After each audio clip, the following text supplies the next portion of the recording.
મારે તો જોઈતું હતું મારું નામ, મારી ઓળખ, મારા દીકરાની ઓળખ.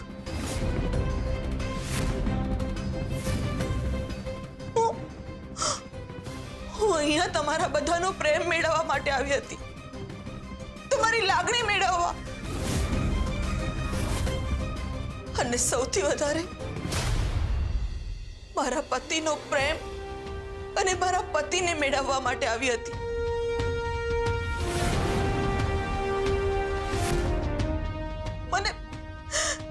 મને એક પણ વસ્તુનો મોહ નથી. હું તો ભૂખી હતી ભાવની, એક પ્રેમ ભર્યા હૂંફની. હું અહીંયા મારા દીકરાને એનો હક અપાવવા માટે આવી હતી, એની પાછળ એના પિતાનું નામ હકથી લાગે એ અપાવવા માટે આવી હતી. પણ કદાચ મારામાં જ ક્યાંક કચાશ રહી ગઈ હશે કે હું તમારો પ્રેમ ના જીતી શકી. એટલે તે આવું બધું કર્યું? લજ્જા વહુ,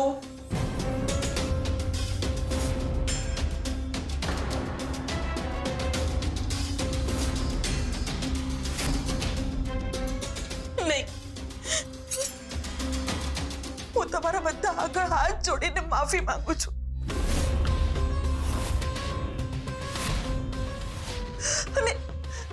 અને મારા ભૂલોની સજા મારા દીકરા આયાનને ન મળવી જોઈએ. આખી વાતમાં ને આખા પ્રકરણમાં એ સાવ નિર્દોષ છે,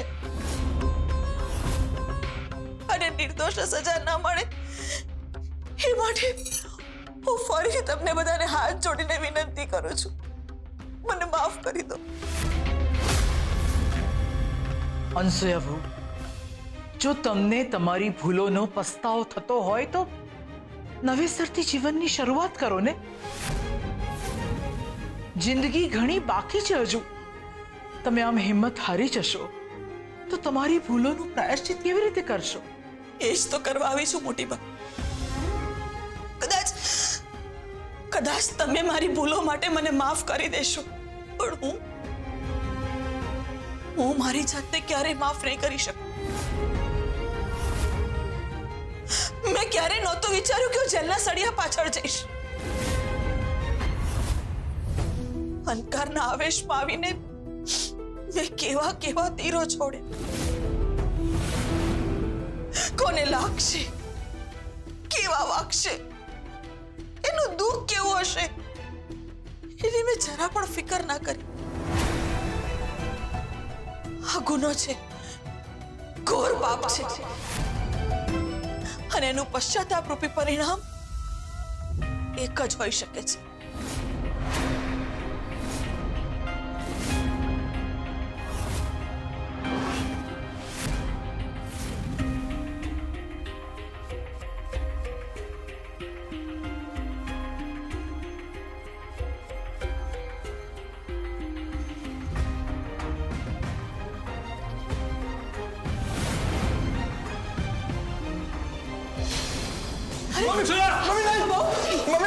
અંશુયા બેન, તમે કાયદો હાથમાં લઈ રહ્યા છો.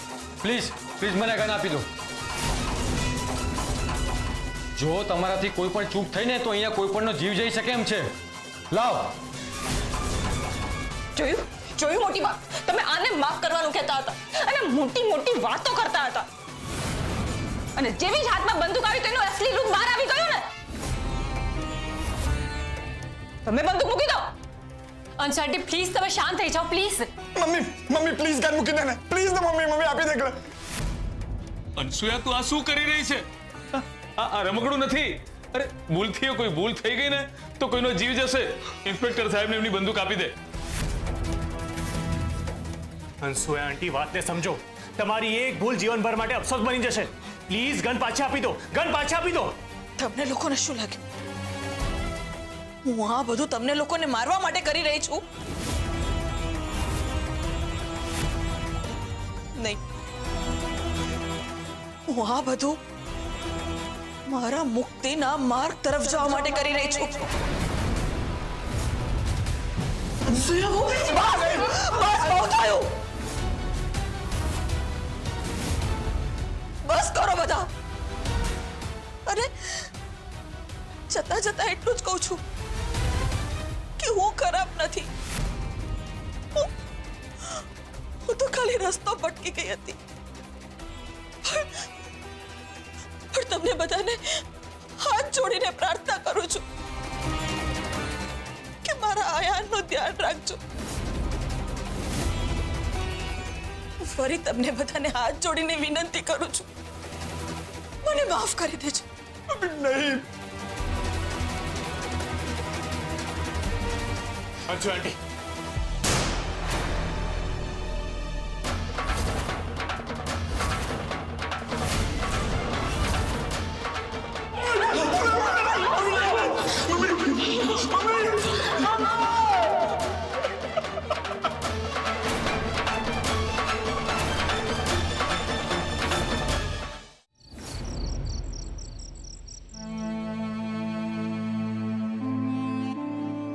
શું લખી રહ્યા છો કુંદન?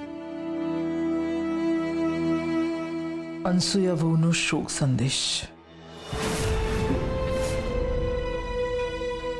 અનસુયા વહુ આ ઘરના વહુ હતા. ભલે એ પોખરાજની બીજી પત્ની હતા, પણ આ ઘરના વહુ તો હતા જ ને. અને એમણે આપણી સાથે જે કર્યું એમણે જે કર્યું એ. ને આપણે શું કર્યું એમની સાથે? જે કંઈ પણ થયું એમાં અનસુયા વહુ ને અયાનનો કોઈ વાંક નથી. માણસને એની પરિસ્થિતિ સારી કે ખોટી બનાવે છે. કોઈ પણ વ્યક્તિ જન્મજાત ખોટી કે ખરાબ નથી હોતી. તમારી વાત સાચી છે. અને આ જે પણ થયું એમાં આપણે કેટલા મોટા પાપના ભાગીદાર બની ચૂક્યા છે. આપણે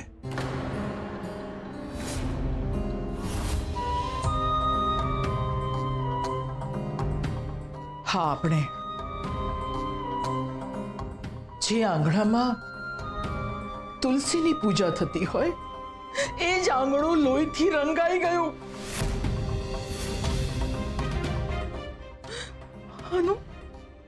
આનું પ્રાયશ્ચિત આપણે કેવી રીતે કરીશું રતનના બાપુ?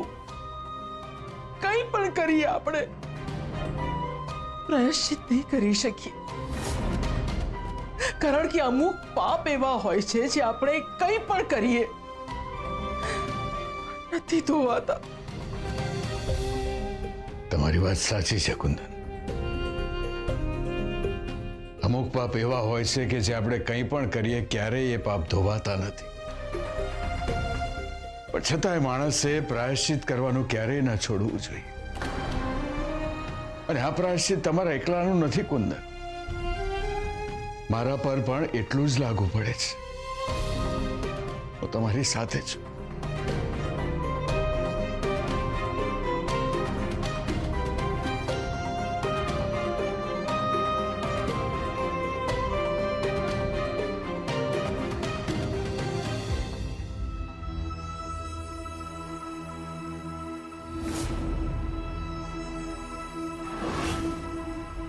અનસુયા વહુનો શોક સંદેશ કાલના બધા જ ન્યૂઝપેપરમાં એ આવી જવું જોઈએ.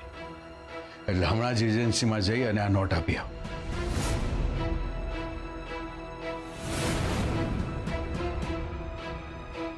કેમ વિચારોમાં ખોવાઈ ગયો? અંશુ વહુને જાણે છે ને તું કે ભૂલી ગયો? જેને પત્ની બનાવીને તે અંધારામાં રાખી હતી અને જેના મોતનો તું જવાબદાર છે. મોતનો નહીં, કમોતનો જવાબદાર છે.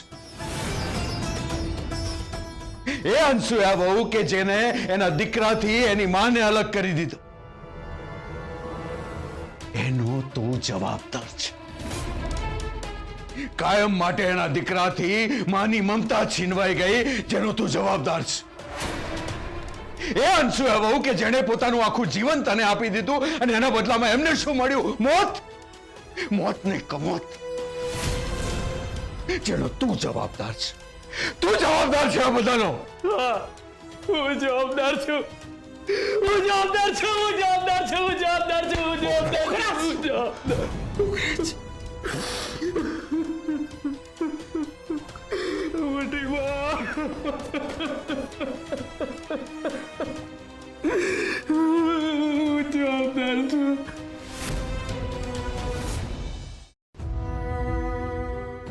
હું જવાબદાર છું, હું જ ગુનેગાર છું, મારે કારણે જ બધું થયું છે.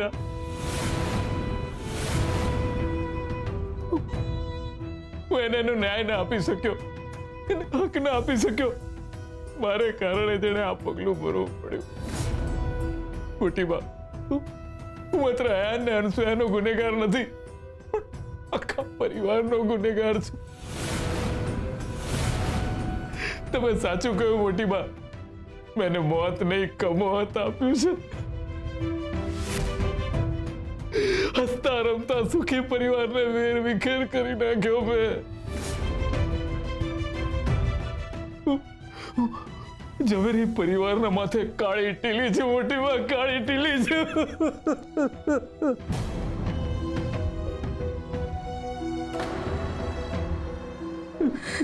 જે થવાનું હતું એ થઈ ગયું.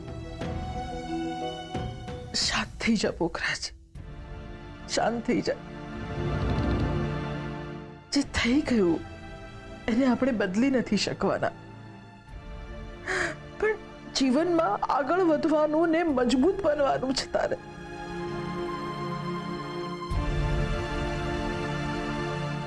તમે જ કહ્યું ને મોટી બા, અમુક પાપ એવા હોય છે કે તમે કંઈ પણ કરો એને ધોઈ જ નથી શકતા. બાપુજીએ શું કહ્યું એ તે સાંભળ્યું ને? છતાંય માણસે પ્રાયશ્ચિત કરવાનું ના છોડવું જોઈએ. ને તું અયાનનો તો વિચાર કર, એની સામું જો. એનું દુઃખ તો આપણા બધા કરતા બહુ વધારે છે. ગુનેગારને એનો ગુનો ખબર પડી જાય ને પછીની એની યાત્રા પ્રાયશ્ચિત અને સજાની હોય છે. માથી વિખૂટા પડેલા આ છોકરાને તું સંભાળી લઈશ ને પોખરાજ, તો પણ આ બહુ મોટું પ્રાયશ્ચિત છે બેટા. તારા ખભા પર ફક્ત અયાનની જ નહીં, પરી, ચિરાગ અને લજ્જાની પણ જવાબદારી છે બેટા. એટલી હિંમત રાખ. જીવનમાં બહુ ભૂલો કરી છે તે, જેના લીધે બધું બગડી ગયું છે. હવે સમય છે સુધારવાનો.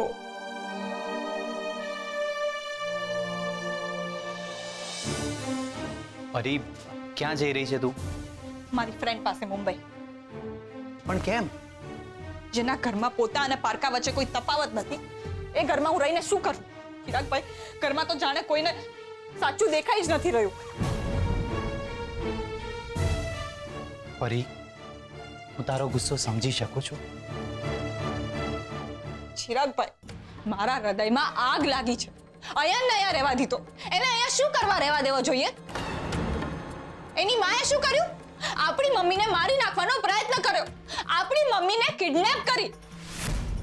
એને મોટી બાને કુંદન ઝવેરીમાંથી વસુંધરા પરીખ બનાવી દીધા, આપણી પ્રોપર્ટી પડાવવાનો પ્રયત્ન કર્યો.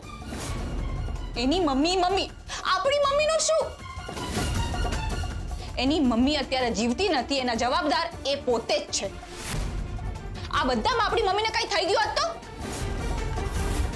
પરી, મારી વાત સાંભળ. આવતીકાલે આપણા ઘરે શોક સભા રાખેલી છે, અને જો તું મોટી બાને કયા વગર જતી રહીશ તો એમને પસંદ નહીં પડે. એટલે જ તો હું કોઈને કયા વગર જઈ રહી છું. મને પૂરી ખાતરી છે કે હું મોટી બાને પૂછવા જઈશ ને તો મને રોકી લેશે. પરી, મારું કહેવું બસ એટલું જ છે કે છતાં પહેલા તારે એકવાર મોટી બાને કહેવું જોઈએ. મને અનસૂયા માટે કોઈ જ લાગણી નથી, તો હું એના શોક સભામાં શું કામ રહું? આ લોકોએ તો એના માટે શોક સભા રાખી છે. આ લોકો ભલે ભૂલીને મહાન બને, પણ હું મહાન બનવા નથી માંગતી, કારણ કે હું ભૂલી શકતી નથી. મોટી બા તો પોતાના હાથે શોક સંદેશ લખે છે. આ બધું જોઈને મને કેટલું દુઃખ થતું હશે તમને ખબર છે? આવા વ્યક્તિ માટે તો શોક સભા રાખવી જ ના જોઈએ. અને એટલું જ નહીં, હું તો એમ કહું છું કે આ વ્યક્તિને માણસ કેવું પણ પાપ છે. અને મોટી બા તો અનસૂયાને આ ઘરની સભ્ય માને છે, એક ખૂનીને. પરી, શાંત થઈ જા. પરી, સાંભળ, શાંત થઈ જા. પરી, દુઃખ મને છે, પણ કેવી રીતે શાંત થઈ જાવ ચિરાગભાઈ? તમે શાંત રહી શકો છો, પણ હું શાંત નથી રહી શકતી. આપણે ભગવાનનો આભાર માનવો જોઈએ કે આપણી મમ્મી પાછી આવી ગઈ. અંશુએ મમ્મીને મારી નાખ્યો હોત તો? અયનની માં એમાં આપણી માં નથી?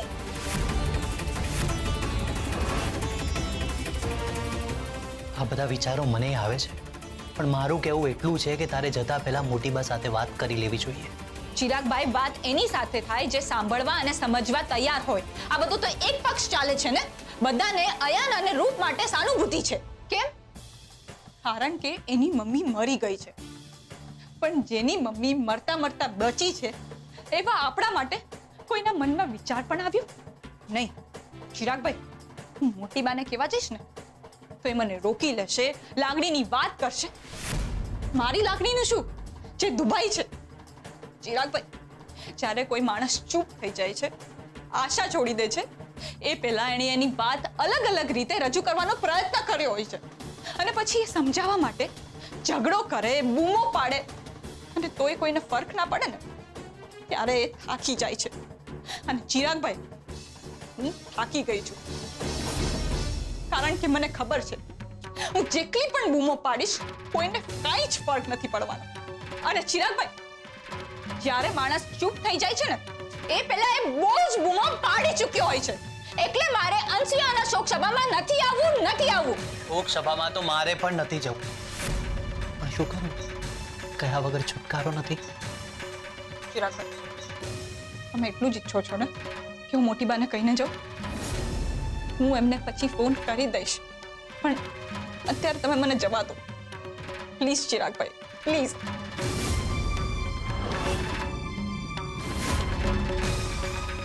પરી,